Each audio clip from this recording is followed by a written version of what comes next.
So spiritual awakening is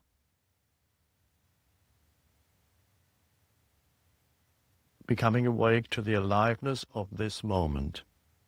And becoming awake to the aliveness of this moment, all there ever is, nothing else is ever going to come.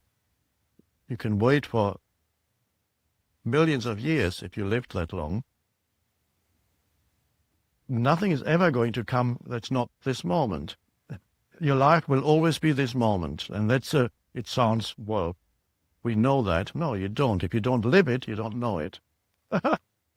Life is always this moment. You don't know this if you don't live it. It's only through living it that you know it. Otherwise, it's just a concept in your head. Yeah, of course, life is all at this moment. And then what's next? Where's the next moment?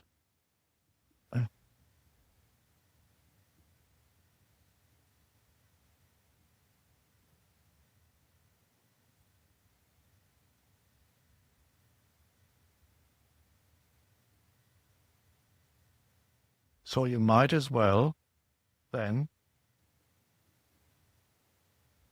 become friendly with this moment. If there's nothing else, be open to that. Don't stifle it with an excessive amount of judgments and interpretations and definitions, but be open to the aliveness of this moment. Open means there's a spaciousness here. So the shift is from a thought-based entity, which is the normal old way for humans, been for thousands of years, to a deeper entity that is based in awareness or presence, consciousness. So, because when you're not commenting on things compulsively, who are you? When you're not continuously thinking about me and my problems, at this very moment, let's say, pretend that you don't remember your past at this moment. In fact, you don't, because at this moment, unless you start a thought process, at this moment your past is not here. You're just sitting here now. But pretend for a moment, actually there is no past and there's no future. What's left of you? If I removed from your past and your future from you now, what's left? I remember nothing. What's left? I don't remember my name. Who are you? I don't know. But there must be something there. Yes, there is something there, but I can't say what it is. That's who you are. Consciousness itself. When you remove the content from consciousness for a while, then you realize that you are consciousness. When the content is thoughts and emotions and thoughts and thoughts. When the content comes back, it obscures the reality that you are consciousness and you identify with content.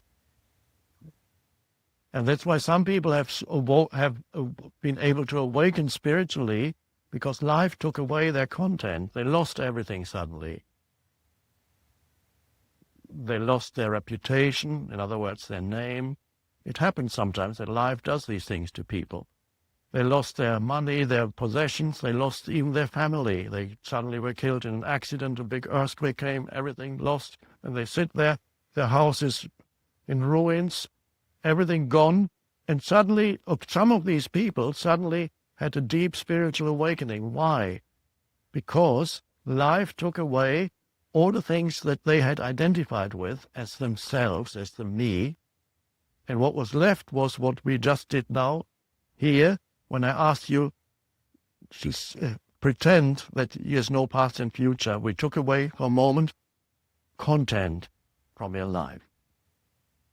And when you remove content, because content is going to disappear anyway. It's not permanent.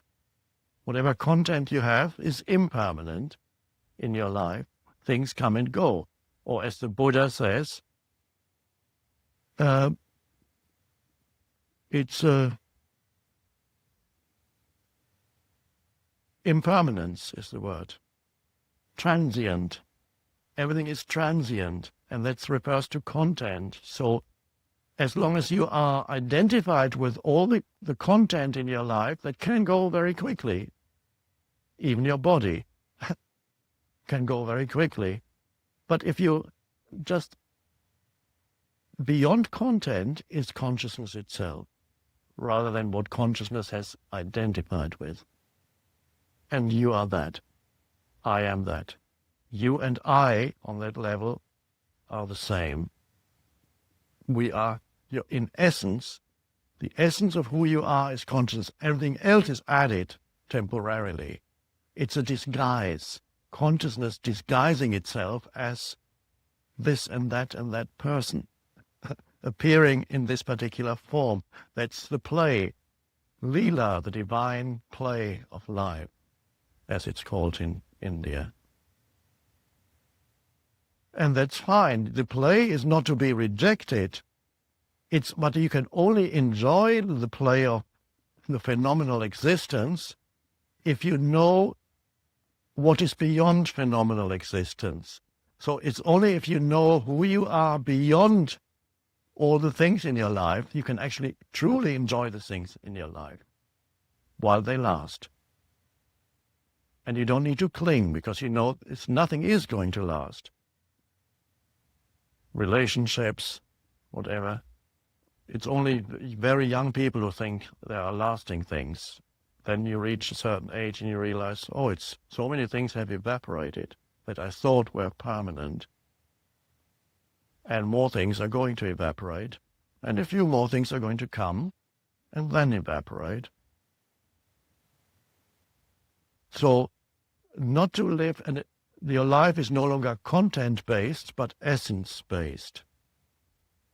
I'm giving you here, in one little talk, the entire essence of what spirituality really is all about. And that's what it is. There's not much else that you need to know beyond that, in the sense of knowledge, accumulated knowledge. It is now a question of living that.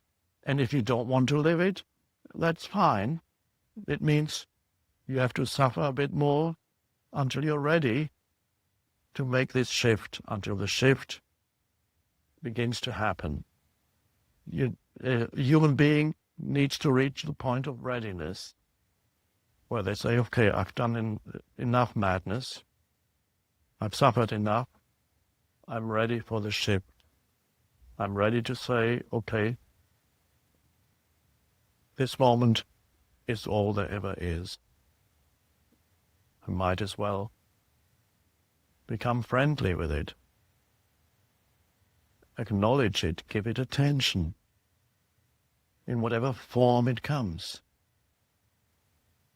Because the form is not the moment. It's the form that this moment takes, the now. It's not what happens. The now is not what happens.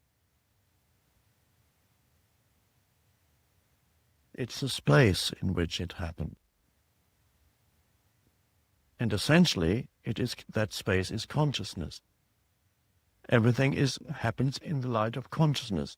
You can say, as some philosophers have done, they question everything. Some philosophers have said, is there anything I can be absolutely sure of? Because everything can be doubted. I can doubt that you exist. You can doubt that I exist. It could be a dream. Who says we are not dreaming right now? Who says that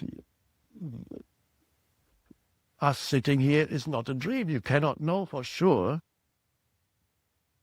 But even if it is a dream, there must be something real there, because the dream must appear to something or someone. There must be a light in which the dream appears, a space in which the dream happens. So even if it is a dream, the one thing you cannot question is the fact of being itself. Being is. The being may be a dream or it may not be a dream. But one thing you can be certain is that you are. I am is something that cannot be doubted.